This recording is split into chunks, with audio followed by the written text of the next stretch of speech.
નમસ્કાર વિદ્યાર્થી મિત્રો, આજે આપણે સવર્ગ સંયોજનોમાં બંધન વિશે અભ્યાસ કરીશું. એટલે કે સવર્ગ સંયોજનોની અંદર ધાતુ અને લિગેન્ડ વચ્ચે કેવા પ્રકારનો બંધ બને છે. તો આપણે આગળ ઉપર વર્નરનો સિદ્ધાંત છે એનો આપણે અભ્યાસ કરી ગયા છીએ, અને વર્નર નામના વૈજ્ઞાનિક છે પ્રથમ હતા કે જેને સવર્ગ સંયોજનોમાં બંધન વિશે માહિતી આપેલી. પરંતુ વર્નરનો સિદ્ધાંત જે આપણે આગળ ઉપર અભ્યાસ કરી ગયા છીએ અમુક પાયાના પ્રશ્નના ઉત્તર છે એ આપી શકતો નથી. તો એ કયા પ્રશ્નના જવાબ છે આપણને વર્નરના સિદ્ધાંતની મદદથી મળતા નથી? તો જેમ કે શા માટે કેટલાક તત્વો જ સવર્ગ સંયોજનો બનાવવા માટેનો ગુણધર્મ ધરાવે છે? કેમ અમુક તત્વો છે એ જ સવર્ગ સંયોજનો બનાવે છે, બધા તત્વો છે એ શા માટે સવર્ગ સંયોજનો બનાવતા નથી? જેમ કે કોબાલ્ટ, નિકલ, આયર્ન જેવા સંયોજનો છે એ તત્વો છે એ સવર્ગ સંયોજનો બનાવશે, પરંતુ સોડિયમ છે કે મેગ્નેશિયમ છે એ બધા તત્વો સામાન્ય રીતે આ બધા સંયોજનો બનાવતા નથી. તો સવર્ગ સંયોજનોમાં બંધન શા માટે દિશાકીય ગુણધર્મ ધરાવે છે? સવર્ગ સંયોજનોમાં જે બંધ બનતા હશે યોગ્ય દિશામાં, એટલે કે લિગેન્ડ અને ધાતુ વચ્ચેનો બંધ છે યોગ્ય દિશામાં હશે, એટલે જુદા જુદા પ્રકારની એ રચના છે ઉત્પન્ન થશે. જેમ કે અષ્ટફલકીય છે, સમચતુષ્ફલકીય અથવા તો સમતલીય, ચોરસ, આવા બધા આકાર છે એ સવર્ગ સંયોજનો ધરાવે છે. તો શા માટે એ દિશાકીય ગુણધર્મ એટલે કે જુદા જુદા આકાર ધરાવે છે એની માહિતી પણ વર્ણના સિદ્ધાંતની મદદથી આપણને મળતી નથી. ત્યારબાદ શા માટે સવર્ગ સંયોજનો છે એ લાક્ષણિક ચુંબકીય અને પ્રકાશીય ગુણધર્મ ધરાવે છે? તો ચુંબકીય ગુણધર્મ એટલે કે પ્રતિચુંબકીય, અમુક સવર્ગ સંયોજનો છે પ્રતિચુંબકીય છે અને અમુક અનુચુંબકીય છે. તો શા માટે ચુંબકીય ગુણધર્મ ધરાવે છે? પછી પ્રકાશીય ગુણધર્મ એટલે કે સમતલીય ધ્રુવીભૂત પ્રકાશનું કોણાવર્તન કરે છે, દક્ષિણ ભ્રમણીય કે વામ ભ્રમણીય. તો આ બધા જ પ્રશ્નોના જવાબ આપણને વર્ણના સિદ્ધાંતની મદદથી મળતા નથી. હવે સવર્ગ સંયોજનોમાં બંધનનો સ્વભાવ સમજાવવા માટે ઘણા બધા સિદ્ધાંતો છે એ રજૂ થયેલા છે. તો અહીંયા આપણે અમુક અભિગમો અથવા સિદ્ધાંત આપેલા છે જોઈએ કે સંયોજકતા બંધન સિદ્ધાંત, જેને ઇંગ્લિશમાં આપણે કહીશું વેલેન્સ બોન્ડ થિયરી, જેને ટૂંકમાં VBT વડે દર્શાવવામાં આવે છે. ત્યારબાદ સ્ફટિક ક્ષેત્ર સિદ્ધાંત, એને ઇંગ્લિશમાં કહીશું ક્રિસ્ટલ ફિલ્ડ થિયરી, ટૂંકમાં લખીશું CFT. ત્યારબાદ લિગેન્ડ ક્ષેત્ર સિદ્ધાંત, એને ઇંગ્લિશમાં કહીશું લિગેન્ડ ફિલ્ડ થિયરી, ટૂંકમાં LFT વડે દર્શાવવામાં આવે છે. ત્યારબાદ આણ્વીય કક્ષક સિદ્ધાંત, એને ઇંગ્લિશમાં કહીશું મોલેક્યુલર ઓર્બિટલ થિયરી, એના ઉપરથી એને ટૂંકમાં લખવામાં આવે છે MOT. તો અહીંયા આપણે હવે સૌપ્રથમ આ સંયોજકતા બંધન સિદ્ધાંત વિશે આપણે અભ્યાસ કરીએ. તો સંયોજકતા બંધન સિદ્ધાંત એટલે કે VBT. તો આ સિદ્ધાંત આપણને માહિતી આપે છે કે ધાતુ પરમાણુ અથવા આયન કે જે સવર્ગ સંયોજનોમાં હાજર હશે, અહીંયા રહેલો CO, અહીંયા આપણે ઉદાહરણ તરીકે લીધું છે CONH3 6 Cl3, તેમાં આ ધાતુ પરમાણુ અથવા તો અહીંયા આયન હશે એ લિગેન્ડ એટલે અહીંયા NH3 એમોનિયા છે લિગેન્ડ તરીકે વર્તે છે. લિગેન્ડની અસર હેઠળ તેની જુદી જુદી કક્ષકો જેમ કે N-1D કક્ષક, NS અને NP કક્ષક, અથવા તો NS, NP અને ND કક્ષકોનો ઉપયોગ છે સંકરણ માટે કરે છે. અહીંયા જે ધાતુ છે એ અથવા તો ધાતુ આયન એ એની જુદી જુદી કક્ષકો છે એનો ઉપયોગ સંકરણ કરવા માટે કરશે. જેમ કે અહીંયા આપણે કોબાલ્ટ છે એની ઇલેક્ટ્રોન રચના અહીંયા દર્શાવેલી છે આર્ગોન 3D7 4s2, પછી આ પાછળની કક્ષકો ખાલી છે પણ મેં દર્શાવેલી છે 4p0 4d0. તો અહીંયા N-1D અને NS, N એટલે કે અહીંયા જે મુખ્ય ક્વોન્ટમાંકનું મૂલ્ય હશે એના કરતાં અહીંયા એક ઓછું હશે. તો અહીંયા આપણે જો 4s કક્ષક લખીએ તો અહીંયા 4p થશે, જે મેં દર્શાવેલી છે 4s 4p. તો અહીંયા N-1D એટલે કે આના કરતાં એક મૂલ્ય ઓછું હશે, એટલે કે 3D કક્ષક હશે.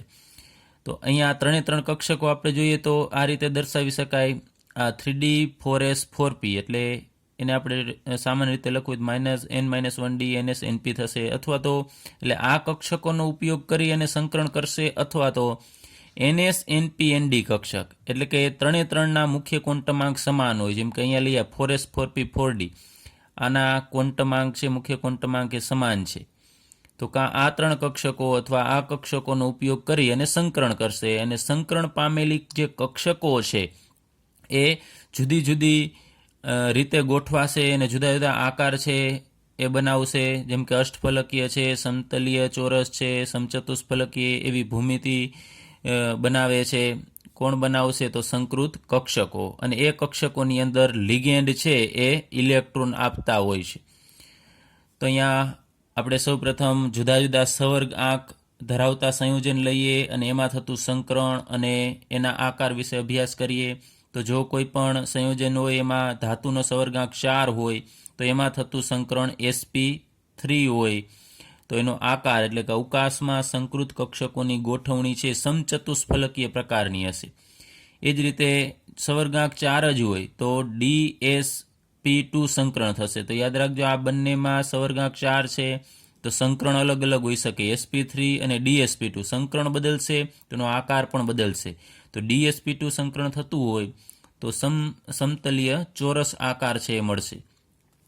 ત્યારબાદ સવર્ગાંક 5 હોય તો 5 કક્ષકો. અહીંયા તો એક ઇઝી છે કે સવર્ગાંક 4 હોય તો 4 કક્ષકો થાય. જો એક s અને p3 એટલે 3p કક્ષક, એટલે ટોટલી 4 કક્ષક. અહીંયા પણ એક s, એક d, એક s અને 2p કક્ષક, એમ 4 કક્ષકો થશે. પછી 5 સવર્ગાંક હોય તો 5 કક્ષકો, એક s, 3p અને d, એટલે sp3d સંકરણ થતું હોય તો એની ભૂમિતિ હશે ત્રિકોણીય દ્વિપિરામિડલ.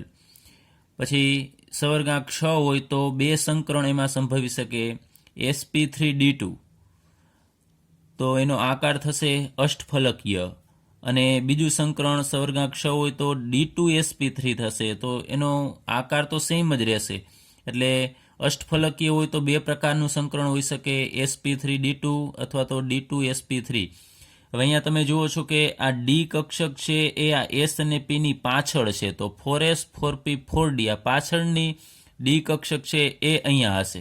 અને અહીંયા ડી કક્ષક છે આ એસ અને પીની આગળની છે, જે આ સૂચવે છે એસ અને પીની આગળની કક્ષક. એટલે આમાં કઈ કક્ષકોનો ઉપયોગ થતો હશે? n-1d nsnp નો. અને આની અંદર sp3d2માં nsnp nd કક્ષકોનો ઉપયોગ થતો હશે. તો અહીંયા આપણે સંકરણ કઈ રીતે થાય છે એ હમણાં જ આપણે ઉદાહરણની મદદથી વિગતવાર સમજીએ. એટલે આપણે શોર્ટમાં એક લિગેન્ડનું વર્ગીકરણ લઈ લઈએ. તો લિગેન્ડનું 3 પ્રકારે વર્ગીકરણ કરવામાં આવે છે: એક પ્રબળ લિગેન્ડ, મધ્યમ લિગેન્ડ અને નિર્બળ લિગેન્ડ. તો આ લિગેન્ડનું વર્ગીકરણ છે એ ઇલેક્ટ્રોન કેટલા અને કેટલી પ્રબળતાથી આપે છે એના આધારે એનું વર્ગીકરણ કરવામાં આવે છે. જેમ કે પ્રબળ લિગેન્ડ હશે તો એ સારા ઇલેક્ટ્રોન દાતા છે. લિગેન્ડ કેને કહેવાય? કે જે ઇલેક્ટ્રોન યુગ્મનું દાન કરતા હોય, 2 ઇલેક્ટ્રોન આપતા હોય. તો જે ખૂબ ઝડપથી ઇલેક્ટ્રોન આપતા હશે એવા લિગેન્ડને આપણે પ્રબળ લિગેન્ડ કહેશું. પછી મધ્યમ ઝડપે જો ઇલેક્ટ્રોન આપતા હોય એટલે કે મધ્યમ ઇલેક્ટ્રોન દાતા હોય તો એને આપણે મધ્યમ લિગેન્ડ અથવા તો મધ્યમ પ્રબળ લિગેન્ડ કહેશું. અને જો ઇલેક્ટ્રોન દાતા એ નિર્બળ હોય એટલે નિર્બળતાથી ઇલેક્ટ્રોન આપતા હોય તો એને આપણે નિર્બળ લિગેન્ડ કહેશું. પ્રબળ લિગેન્ડ છે એ ધાતુના અયુગ્મિત ઇલેક્ટ્રોન, જો ધાતુ પાસે આપણે એની ઇલેક્ટ્રોન રચના લખીએ એની પાસે જો અયુગ્મિત ઇલેક્ટ્રોન હશે તો એને યુગ્મિત કરે છે, એટલે કે ઇલેક્ટ્રોનની ફેરબદલી કરશે. આ ખાસ યાદ રાખજો, આપણે આગળ ઉપર આની જરૂર પડશે કે જો પ્રબળ લિગેન્ડ હોય તો એ ધાતુના એકલા ઇલેક્ટ્રોન હશે કક્ષકોમાં એને યુગ્મિત એટલે કે 2 જોડમાં પેરમાં કરી દેશે, એટલે કે ઇલેક્ટ્રોનની ફેરબદલી કરે છે. તો એના ઉદાહરણ લઈએ તો CO અને CN- એ પ્રબળ લિગેન્ડ છે. ત્યારબાદ મધ્યમ પ્રબળ લિગેન્ડ છે એ નિર્બળ તેમજ પ્રબળ લિગેન્ડ તરીકે વર્તી શકે છે.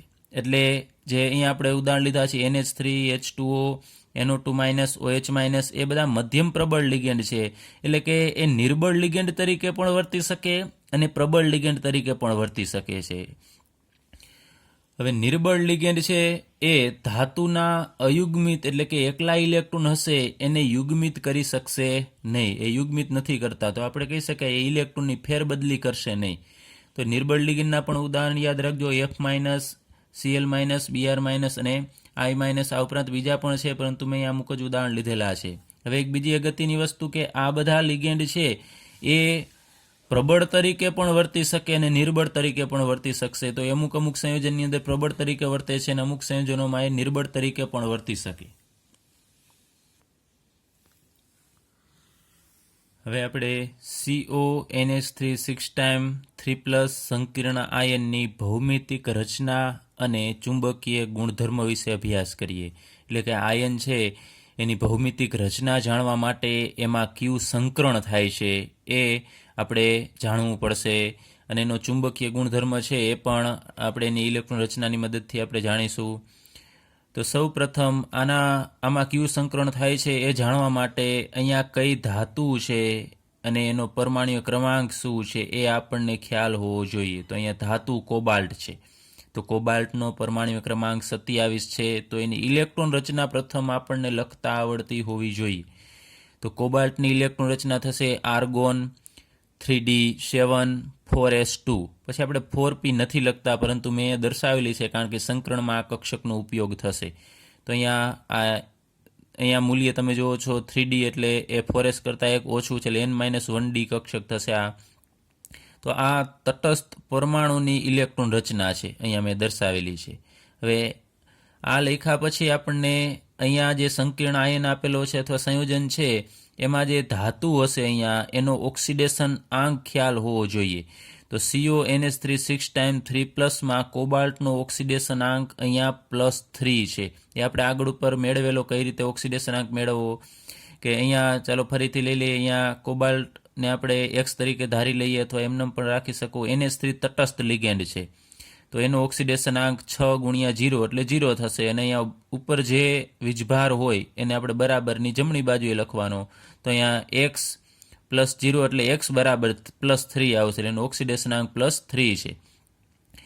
ત્યારબાદ હવે આપણે અહીંયા કોબાલ્ટની જે ઇલેક્ટ્રોન રચના લખેલી છે એના ઉપરથી અહીંયા ધાતુ આયન તરીકે કોબાલ્ટનો ઓક્સિડેશન આંક +3 છે, તો CO3+ આયન હશે. તો આપણે આના ઉપરથી CO3+ આયનની કક્ષક એટલે કે એની ઇલેક્ટ્રોન રચના છે લખવાની છે. તો અહીંયા આ D કક્ષક અહીંયા મેં દર્શાવી દીધી છે. આ 3D કક્ષક છે, આ 4s કક્ષક અને આ 3 4p કક્ષક.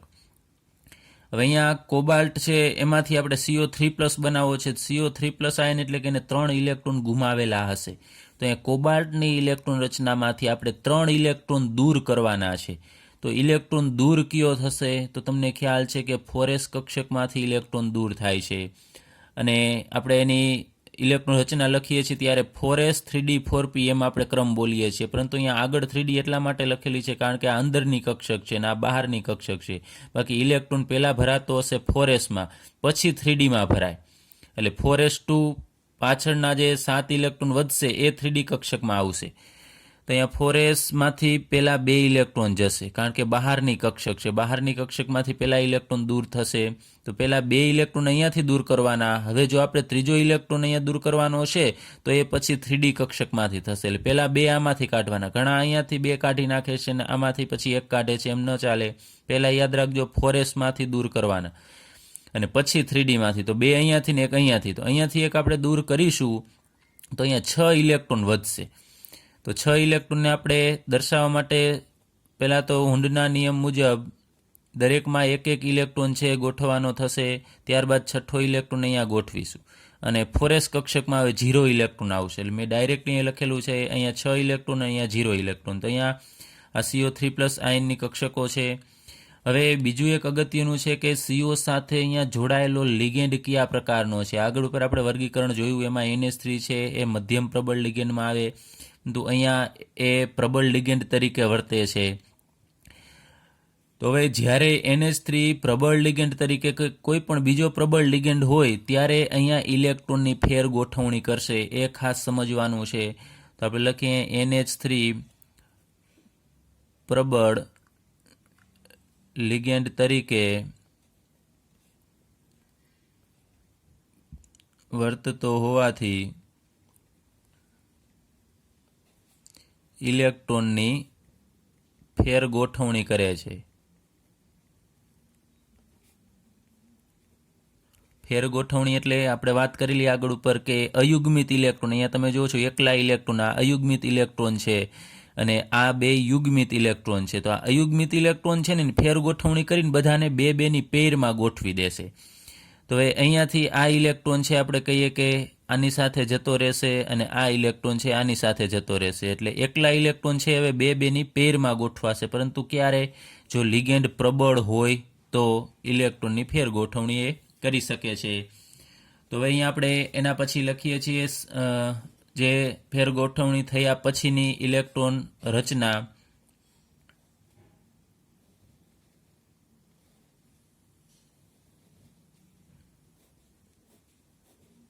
ચલો, અહીંયા 2 તો અયુગ્મિત ઇલેક્ટ્રોન હતા જ, સોરી અયુગ્મિત હતા જ. હવે અહીંયા 4માંથી આપણે બાજુમાં 2 દર્શાવી દેવાના છે, એટલે બધા ઇલેક્ટ્રોન યુગ્મિત થશે. અહીંયા 6 હતા તો અહીંયા પણ 6 રહેવા જોઈએ. તો આ 2 કક્ષક ખાલી થાય છે. તમે જો આ 3D કક્ષક છે.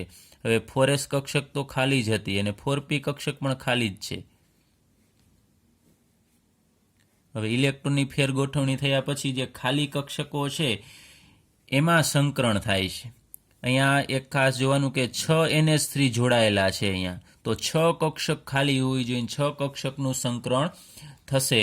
તો અહીંયા 2D કક્ષક, આ 2D કક્ષક ખાલી છે, એક S અને 3P કક્ષક, એટલે આટલી કક્ષકોનું સંકરણ થશે.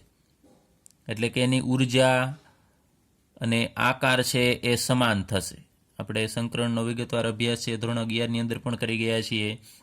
તો અહીંયા 2D કક્ષક અને એક S અને 3P, એટલે આમાં થતું સંકરણ થશે D2sp3 સંકરણ.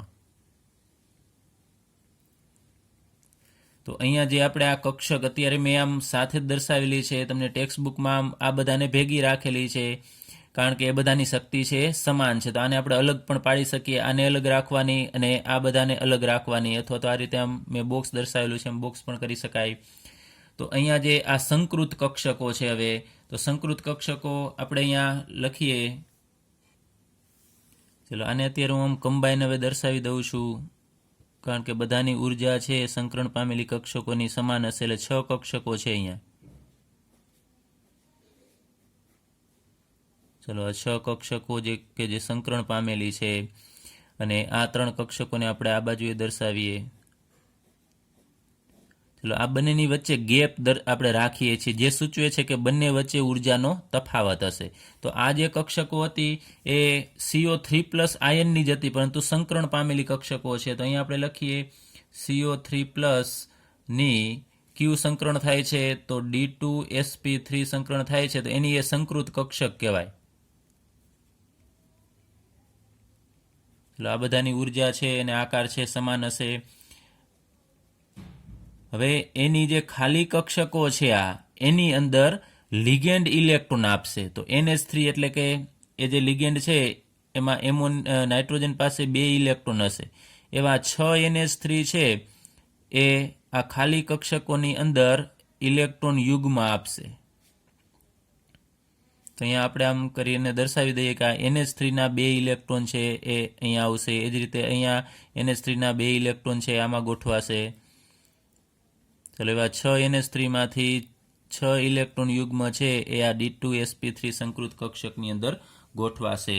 તો હવે અહીંયા NH3 જોડાયેલા આપણે દર્શાવેલા છે, કારણ કે એને ઇલેક્ટ્રોન આપેલા છે. તો અહીંયા આપણે હવે આ આયનની ભૂમિતિ થશે CONH3 6 ટાઈમ 3+ છે એનું આ બંધારણ છે. હવે અહીંયા સંકરણ થાય છે એ દરમિયાન એની ગોઠવણી કેવી થશે? તો આપણે આગળ ઉપર અભ્યાસ કરી ગયા છીએ કે D2sp3 સંકરણ થતું હોય ત્યારે એનો આકાર છે અષ્ટફલકીય હશે. તો સેન્ટરમાં CO, અહીંયા હું ખાલી સમજવા માટે દર્શાવું છું. અષ્ટફલકીય એટલે આપણે આકાર આ રીતે દર્શાવીશું. સમતલમાં 4 કક્ષકો હશે, પછી એક સમતલની ઉપર કક્ષક અને એક સમતલની નીચેની તરફ કક્ષક હશે. તો આ 6 કક્ષક ખાલી છે. એમાં NH3 છે એ આ VBT થિયરી મુજબ ઇલેક્ટ્રોન યુગમાં આપશે. એટલે અહીંયા NH3 ટૂંકમાં જોડાઈ જાય છે દરેક જગ્યાએ. એટલે એનો આકાર થશે હવે અષ્ટફલકીય. ચલો, હવે તમે અહીંયા જોઈ શકો છો કે આ જે સંકીર્ણ છે એ સંકીર્ણની અંદર બધા જ ઇલેક્ટ્રોન છે યુગ્મિત છે. અહીંયા તો યુગ્મિત જ હશે, કારણ કે 2 ઇલેક્ટ્રોન એટલે 6 NH3માંથી આ 6 ઇલેક્ટ્રોન યુગ્મ મળે છે, એટલે એ તો યુગ્મિત જ હશે. પરંતુ અહીંયા ઇલેક્ટ્રોન તમે જોવો છો કે બધા જ યુગ્મિત છે. અહીંયા અયુગ્મિત હતા, પરંતુ લિગેન્ડની હાજરીના કારણે એ ઇલેક્ટ્રોનની ફેરબદલી થશે અને આપણે અહીંયા જોવાનું છે કે અહીંયા બધા જ ઇલેક્ટ્રોન યુગ્મિત છે, એટલે એક પણ ઇલેક્ટ્રોન અયુગ્મિત એટલે એકલો નથી. તો અહીંયા આપણે લખીશું n બરાબર 0. એટલે કે અહીંયા એક પણ ઇલેક્ટ્રોન છે એ n શું દર્શાવે છે? તો અયુગ્મિત ઇલેક્ટ્રોનની સંખ્યા.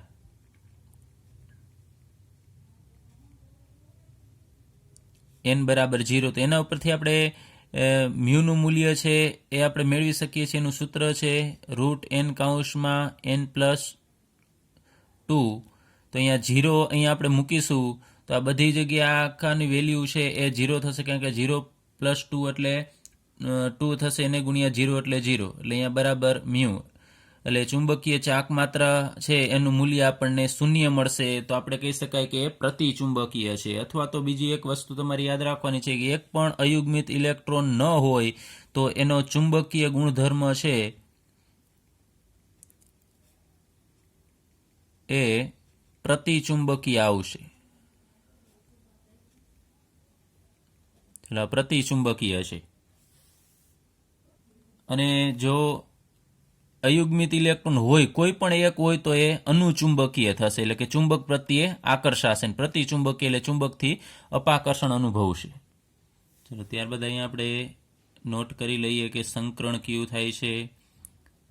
તો આમાં થતું સંકરણ છે એ D2sp3 થશે. અને D2sp3 સંકરણ થતું હોય ત્યારે એનો આકાર અથવા તો ગોઠવણી કેવી હશે? તો અષ્ટફલકીય હશે.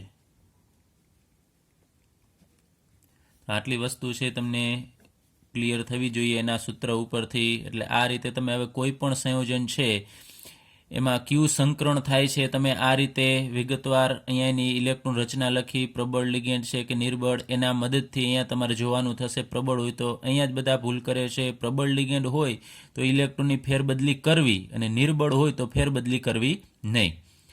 અને એક બીજું કે આ સંકીર્ણ છે CONH3 6 ટાઈમ 3+ છે, એની અંદર સંકરણની અંદર કઈ કક્ષકનો ઉપયોગ થાય છે? તમે જુઓ છો આ 3D કક્ષક છે. તો 3D કક્ષક છે એ અંદરની કક્ષક થશે, કારણ કે 4 એટલે સૌથી બહારની કક્ષક, એની અંદરની કક્ષક છે આ 3D કક્ષક. તો અંદરની કક્ષક છે એ સંકરણમાં ભાગ લેશે, એટલા માટે આને બીજું નામ પણ આપવામાં આવે છે આંતરિક કક્ષકીય પણ કહેવામાં આવે છે. ત્યારબાદ બીજું એનું એક પણ નામ છે કે નીચું ભ્રમણ ધરાવતું સંકીર્ણ થશે, કારણ કે અહીંયા તમે જુઓ છો કે બધા યુગ્મિત ઇલેક્ટ્રોન છે, તો એનું ભ્રમણ છે એક ઇલેક્ટ્રોન, આપણે વાત કરેલી કે એક કક્ષકમાં 2 ઇલેક્ટ્રોન હોય તો એક આ બાજુ ભ્રમણ કરતો હશે તો એક એનાથી વિરુદ્ધ, તો આનું ઓલ ઓવર ભ્રમણ 0 થશે, આનું પણ 0 થશે ને આનું પણ 0 થશે. એટલે ઓલ ઓવર આનું ભ્રમણ છે એ ખૂબ નીચું કહેવાય. એના કારણે આપણે એનું નામ આપીશું નીચું ભ્રમણ ધરાવતું સંકીર્ણ. અને એક બીજું કે આમાં બધા યુગ્મિત ઇલેક્ટ્રોન છે, ભ્રમણ જે થતા હશે ઇલેક્ટ્રોનના એ યુગ્મિત વાળા છે, તો આપણે બીજું નામ આપીશું ભ્રમણ યુગ્મિત સંકીર્ણ. એટલે આટલાના નામ છે યાદ રાખજો ફરીથી એક વખત: આંતરિક કક્ષકીય, અથવા તો નીચું ભ્રમણ, અથવા તો ભ્રમણ યુગ્મિત સંકીર્ણ. ત્યારબાદ COF6 સંકીર્ણ આયનની ભૌમિતિક રચના અને ચુંબકીય ગુણધર્મ લઈએ. તો એમાં પણ મેં આગળ ઉપર વાત કરી એમ અહીંયા કયો ધાતુ પરમાણુ અથવા આયન છે એનો પરમાણુ ક્રમાંક અને એની ઇલેક્ટ્રોન રચના આપણને ખ્યાલ હોવી જોઈએ. તો અહીંયા CO ની ઇલેક્ટ્રોન રચના આપણે આગળ ઉપર લખેલી એ મુજબ જ અહીંયા આર્ગોનના 18, અહીંયા 3D7 4s2, એટલે પહેલાં ઇલેક્ટ્રોન 4sમાં ગોઠવાતો હોય છે અને પછી 3Dમાં ગોઠવાશે, એટલે 18 ને 2 20 ને 7 27. અહીંયા અમે 4p અને 4d કક્ષક જે હશે જ, કક્ષકો તો આગળ ઉપર ઘણી બધી હોય, 4p 4d પછી 5s 5p બધી હશે, પરંતુ એ ખાલી હોય, જરૂર પડે તો એનો ઉપયોગ કરવાનો થશે. તો અહીંયા મેં દર્શાવી દીધી છે, કારણ કે આનો ઉપયોગ થશે આગળ ઉપર. હવે બીજું સ્ટેપ તમને ખ્યાલ છે કે જે સંકીર્ણ આયન છે એમાં જે ધાતુ આયન હશે એ ધાતુનો આપણે ઓક્સિડેશન આંક મેળવવાનો રહેશે. તો COF6 3- કોબાલ્ટનો ઓક્સિડેશન આંક +3 થશે. એ કઈ રીતે મેળવવો ચાલો એ ફરીથી આપણે એક વખત જોઈ લઈએ. COF6 3- એમાં આનો ઓક્સિડેશન આંક મેળવવો છે તો X ધારી લઈએ, અને એક ફ્લોરિનનો -1 તો એવા 6 ફ્લોરિનનો -6 થશે, અને બરાબરની આ બાજુ 3- તો X બરાબર -6 ને પેલી સાઈડ મૂકશો એટલે +6 થશે, અને સાદુરૂપ આપશો એટલે +3 મળશે. હવે અહીંયા કોબાલ્ટનો જે ઓક્સિડેશન આંક મળે એ અહીંયા આયન લખવાનું, એટલે CO ઉપર 3+. જો 2 મળતો હોય તો CO2+, કે એ મુજબ તમારે અહીંયા આયન બનાવવાનો. હવે CO3+ આયનની આપણે ઇલેક્ટ્રોન રચના અહીંયા લખવાની છે, તો 3 ઇલેક્ટ્રોન કોબાલ્ટમાંથી આપણે +3 વીજભાર છે, મતલબ કે 3 ઇલેક્ટ્રોન કાઢવાના છે. તો આગળ ઉપર મેં વાત કરેલી એ મુજબ ઇલેક્ટ્રોન પહેલાં દૂર કરવાનો 4s માંથી, તો પહેલાં 4s માંથી 2 જશે ને પછી 1 ઇલેક્ટ્રોન છે એ 3d માંથી જશે. તો અહીંયાથી આપણે 2 ઇલેક્ટ્રોન કાઢી નાખીએ એટલે 4s માં 0. ત્યારબાદ અહીંયા 3d7માંથી 1 ઇલેક્ટ્રોન કાઢશું આપણે, તો અહીંયા 6 ઇલેક્ટ્રોન વધશે. તો 6 ઇલેક્ટ્રોનને આપણે હુનના નિયમ મુજબ પહેલાં દરેકમાં 1 ઇલેક્ટ્રોન ગોઠવવાનો, એટલે 5 ઇલેક્ટ્રોન, ને છઠ્ઠો ઇલેક્ટ્રોન છે અહીંયા યુગ્મિત થશે, એટલે કે યુગ્મીકરણ પામશે, અને આ પાછળની બધી કક્ષકો છે એ ખાલી રહેશે. હવે અહીંયા કોબાલ્ટ સાથે 6 ફ્લોરિન જોડાયેલા છે, અને ફ્લોરિન છે એ કયો લિગેન્ડ છે તમને ખ્યાલ હોવો જોઈએ. આપણે વર્ગીકરણ જોયું એમાં ફ્લોરિન છે એ નિર્બળ લિગેન્ડ છે, તો ઇલેક્ટ્રોનની ફેરગોઠવણી જે આગળ ઉપર આપણે કરેલી એ મુજબ અહીંયા થશે નહીં, કારણ કે ફ્લોરિન છે એ નિર્બળ લિગેન્ડ છે. F- નિર્બળ લિગેન્ડ હોવાથી ઇલેક્ટ્રોનની ફેરગોઠવણી થશે નહીં.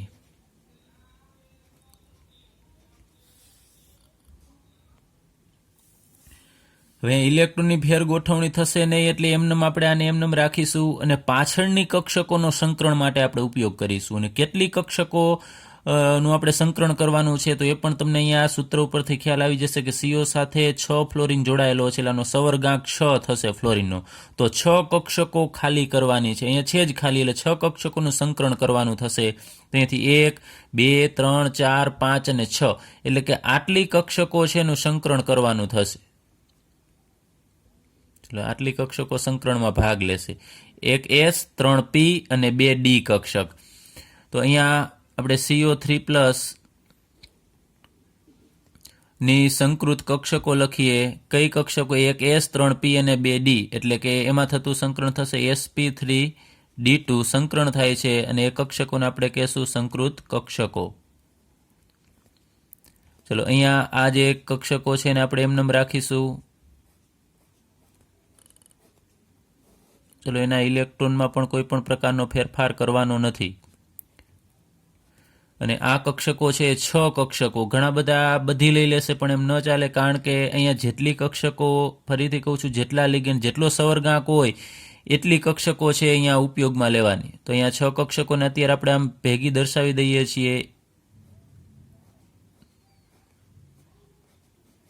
કારણ કે એની શક્તિ અને એનો આકાર છે એ સમાન હશે. એટલે આ બધી કક્ષકો છે એ થશે sp3d2 સંકૃત કક્ષકો. અહીંયા સાથે દર્શાવવાનું કારણ માત્ર એટલું જ છે, કારણ કે બધાની શક્તિ સમાન છે.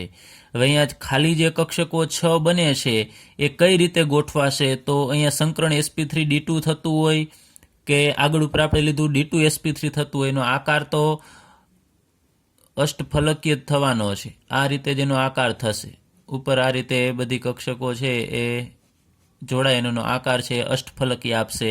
હવે આ ખાલી કક્ષકો છે સંકૃત કક્ષક, એની અંદર આ 6 ફ્લોરિન છે એ 6 ઇલેક્ટ્રોન યુગ્મ આપશે. ત્યાં લખીએ આ કક્ષકો સેમ એમનેમ રાખવાની છે. ને અહીંયા જે આ 6 સંકૃત કક્ષકો છે એની અંદર હવે આપણે ઇલેક્ટ્રોન યુગ્મ ગોઠવવાના છે F- ના. તો અહીંયા દર્શાવું છું, F- એના 2 ઇલેક્ટ્રોન હશે. અહીંયા એક એનો અહીંયા માઇનસ છે એટલે એની પાસે ઓલ ઓવર 2 ઇલેક્ટ્રોન છે એ આપશે. એક પોતાનો હોય ને એક બીજાનો મેળવેલો, એટલે 2 ઇલેક્ટ્રોન અહીંયા આપશે. એ જ રીતે અહીંયા ટોટલી 6 F- છે ફ્લોરાઇડ આયન કે જે લિગેન્ડ તરીકે વર્તે છે, એ 6 ઇલેક્ટ્રોન યુગ્મ આપશે. એટલે અહીંયા ખાલી જે કક્ષકો છે હવે એની સાથે ફ્લોરિન લિગેન્ડ આપી અને પોતે જોડાઈ જશે, એનો આકાર આપશે અષ્ટફલકીય. તો હવે આખું અહીંયા સંયોજન બની ગયું. આ માત્ર ઉપરની ઇલેક્ટ્રોન રચના હતી કે નહીં, CO3+ની. હવે એની સાથે ફ્લોરિન પણ જોડાઈ જાય છે, એટલે આપણે જોડી દેવાનો COF6 અને એના ઉપરનો વીજભાર આવશે 3- આ સંકીર્ણ આયન.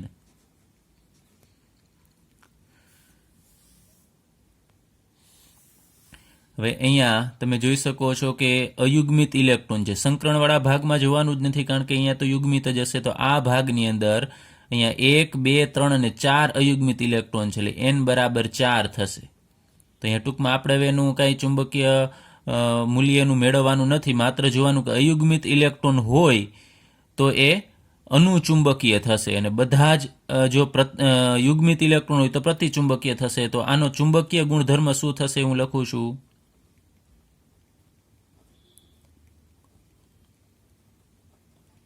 અયુગ્મિત ઇલેક્ટ્રોન 4 હોવાથી એ અનુચુંબકીય થશે, એટલે કે ચુંબક પ્રત્યે આકર્ષાશે. આ ઉપરાંત હવે એમાં થતું સંકરણ sp3d2, અને sp3d2 સંકરણ થતું હોય એટલે એનો આકાર છે એ આપણને ખ્યાલ છે ભૌમિતિક રચના એની અષ્ટફલકીય થશે. હવે અહીંયા ઓલ ઓવર 4 ઇલેક્ટ્રોન છે, એટલે એનું ભ્રમણ છે એ વધી જશે.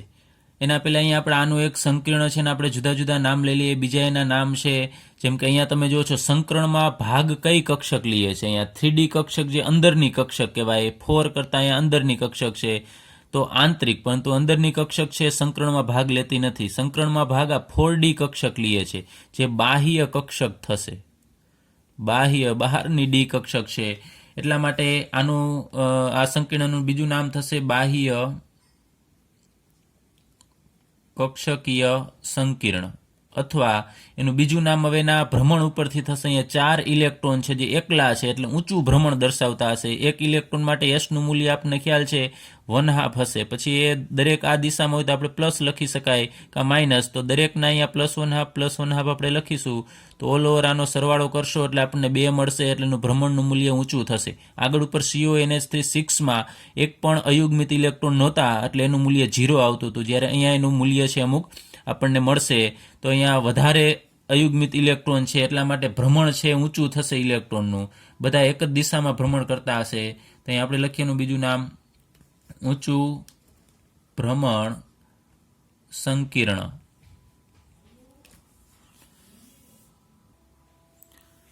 ત્યારબાદ NiCl4 સંકીર્ણ આયનની ભૌમિતિક રચના અને એના ચુંબકીય ગુણધર્મ લઈએ તો આમાં ધાતુ પરમાણુ તરીકે નિકલ છે કે જેનો પરમાણુ ક્રમાંક 28 છે. તો એની ઇલેક્ટ્રોન રચના થશે આર્ગોન 3d8 4s2 4p0. આના 18 ઇલેક્ટ્રોન, ત્યારબાદ 2 આમાં ગોઠવાશે, 18 ને 20 ને 8 28 થશે. તો અહીંયા નિકલ તટસ્થ પરમાણુ છે એની ઇલેક્ટ્રોન રચના આપણે દર્શાવેલી છે. ત્યારબાદ આપણે આગળ ઉપર વાત કરેલી કે નિકલનો ઓક્સિડેશન આંક કેટલો છે મેળવવાનો. તો અહીંયા આ -4 થશે ને અહીંયા -2 પેલી સાઈડ જાય, આ -4 એટલે પ્લસ થશે, એટલે એનો ઓક્સિડેશન આંક આપણને +2 મળશે એની ગણતરી કરશો તો. એટલે નિકલનો જેટલો ઓક્સિડેશન આંક હોય એ આયન છે એ આ સંકીર્ણની અંદર હાજર હશે. તો અહીંયા Ni2+ આયન છે એ હાજર હશે. તો આપણે હવે એની ઇલેક્ટ્રોન રચના લખવાની. તો 2 ઇલેક્ટ્રોન દૂર કરવાના છે. તો ઇલેક્ટ્રોન ફરજિયાત દૂર થશે 4s કક્ષકમાંથી. તો આમાંથી 2 ઇલેક્ટ્રોન આપણે દૂર કરી નાખવાના. તો 3D કક્ષકમાં 8 ઇલેક્ટ્રોન વધશે અને 4sમાં 1 પણ રહેશે નહીં એટલે 0, અને 4p કક્ષકમાં તો પહેલેથી 0 જ છે. હવે અહીંયા 8 ઇલેક્ટ્રોન છે એને આપણે આ રીતે પહેલાં એક ઇલેક્ટ્રોન છે ગોઠવી દેવાના 5, ત્યારબાદ અહીંયા 6, 7 અને 8 ઇલેક્ટ્રોન. હવે જોવાનું છે કે ઇલેક્ટ્રોનની ફેરબદલી ફેરગોઠવણી થશે કે નહીં. તો અહીંયા ક્લોરીન છે એ નિર્બળ લિગેન્ડ છે, તો Cl- નિર્બળ લિગેન્ડ હોવાથી ઇલેક્ટ્રોનની ફેરગોઠવણી થશે નહીં. એટલે આને આપણે એમનેમ રાખીશું. હવે સંકરણમાં ભાગ એના પછીની કક્ષકો છે એ લેશે. હવે એક બીજી વસ્તુ કે સંકરણમાં આ શા માટે ભાગ નથી લેતી, કારણ કે સંકૃત કક્ષકો છે એની અંદર લિગેન્ડ ઇલેક્ટ્રોન આપવાના છે. તો સંકરણવાળી કક્ષક છે સંપૂર્ણ ખાલી હોવી જોઈએ. આમાં ઇલેક્ટ્રોન ન આપી શકે કારણ કે લિગેન્ડ એક સાથે 2 ઇલેક્ટ્રોન આપશે. તો આમાં ઇલેક્ટ્રોન આપે તો 3 ઇલેક્ટ્રોન થશે, જે એ ખોટું છે કારણ કે એક કક્ષકમાં વધુમાં વધુ 2 જ ઇલેક્ટ્રોન સમાશે. એટલે અયુગ્મિત ઇલેક્ટ્રોન જો હશે તો એ સંકરણમાં ભાગ લેશે નહીં. એટલે ખાસ યાદ રાખજો, આને આપણે સંકરણમાં લેવાની જ નથી.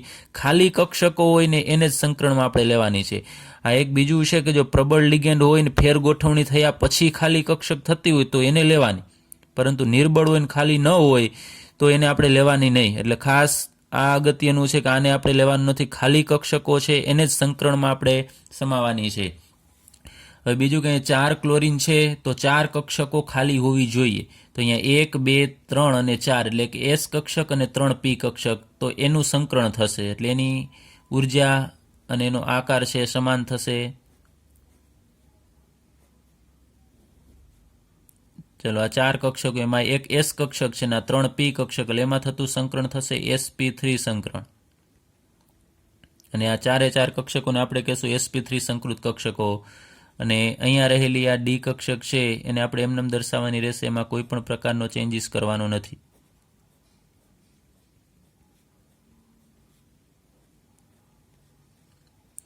તો અહીંયા આપણે જે દર્શાવેલું છે માત્ર સંકરણ થયેલું આ સંકૃત કક્ષકો છે આ, અને Ni2+ ની જ કક્ષકો છે આ.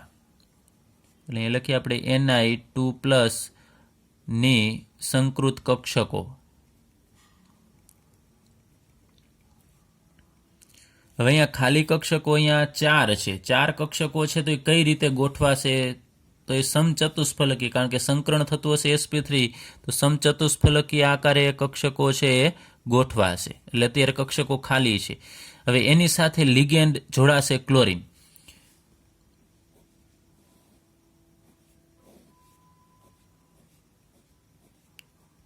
ચલો આને આપણે એમનેમ દર્શાવવાનું રહેશે. અને આ જે ખાલી કક્ષકો છે સંકૃત કક્ષકો, એની અંદર હવે ક્લોરીન છે એ ઇલેક્ટ્રોન યુગ્મ આપશે. તો 1 Cl- છે એ 2 ઇલેક્ટ્રોન આપશે, એવા 4 Cl- 4 ઇલેક્ટ્રોન યુગ્મ આમાં આપશે. આ Cl- લિગેન્ડ તરીકે વર્તે છે તો આમાં 2, ફરીથી આમાં આ ક્લોરીન 2 આપશે. એમ ટોટલ 4 ઇલેક્ટ્રોન યુગ્મ આ 4 સંકૃત કક્ષકોની અંદર દાખલ થાય છે. હવે જો એકલો ઇલેક્ટ્રોન હોત ને અહીંયા Cl- આપે તો આમાં 3 ઇલેક્ટ્રોન થાત, એટલે ખાલી કક્ષકો છે એમાં જ ઇલેક્ટ્રોન છે એ દાખલ થશે. હવે અહીંયા તમે જોવો છો કે આ માત્ર Ni2+ ની ઇલેક્ટ્રોન રચના હતી. હવે અહીંયા Cl- પણ જોડાઈ જાય છે, એટલે આખું સંકીર્ણ બનેલું છે. તો અહીંયા આપણે લખવું પડશે NiCl4 સંકીર્ણ. હવે અહીંયા આ Cl- ને અત્યારે આપણે આમ જોડી દઈએ કે આ જગ્યાએ Cl છે એ 2 ઇલેક્ટ્રોન આપશે આમાં અને જોડાઈ જશે, તો એનો આકાર છે એ સમચતુષ્ફલકીય થશે.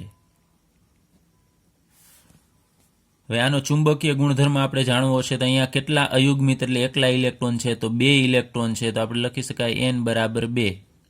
તો એનું મ્યુનું મૂલ્ય જો આપણે આગળ ઉપર સૂત્ર અભ્યાસ કરી ગયા છે એ મુજબ અહીંયા આપણે મેળવવું હોય તો n+2, તો આમાં તમે n ની જગ્યાએ 2 વેલ્યુ મૂકશો અને સાદુરૂપ આપશો તો આપણને જવાબ મળશે 2.84, અને એનો એકમ થશે બોહર મેગ્નેટોન. આ ચુંબકીય ચાક માત્રાનું મૂલ્ય છે. હવે જો n નું મૂલ્ય 2 હોય અથવા તો કોઈ પણ અહીંયા અયુગ્મિત ઇલેક્ટ્રોન હોય એટલે એનું ચુંબકીય ગુણધર્મ થશે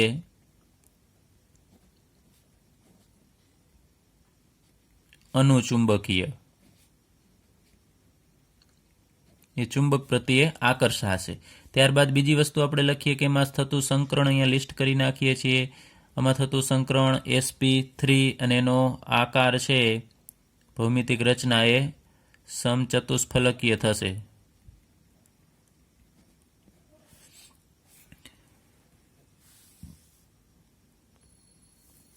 આમાં પણ 2 ઇલેક્ટ્રોન છે અને એનું ભ્રમણ છે ઊંચું થશે, કારણ કે એક પણ ઇલેક્ટ્રોન ન હોય તો નીચું ભ્રમણ, અને 2 ઇલેક્ટ્રોન છે તો એ ઊંચું ભ્રમણ ધરાવતું સંકીર્ણ થશે.